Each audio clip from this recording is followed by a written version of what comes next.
ഈ കഴിഞ്ഞ ദിവസം രേണു സുധിയുടെ ഒരു വീഡിയോ ചെയ്തപ്പോൾ നമ്മുടെ ഫോളോവറായ ഒരു ഐശ്വര്യ ചേച്ചിയുടെ കമന്റ്, ഈ ന്യൂസ് ഒന്നും ഇടാതെ ഹിസ്റ്റോറിക് വീഡിയോസ് ചെയ്തുടയുന്ന ഈ ഒരു വീഡിയോ ആ ഐശ്വര്യ ചേച്ചിക്ക് കൂടി ഉള്ളതാണ്.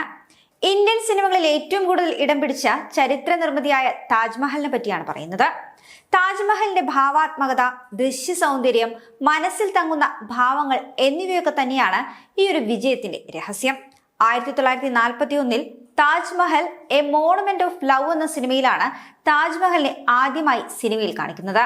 മുഗളി അസം, വീർസാര, ദിൽവാലെ ദുൽഹനിയ ലേ ജായേംഗെ തുടങ്ങി നിരവധി ഹിന്ദി പ്രണയ സിനിമകളിൽ താജ്മഹൽ പ്രണയത്തിന്റെ സാക്ഷിയായി വേഷമിട്ടിട്ടുണ്ട്.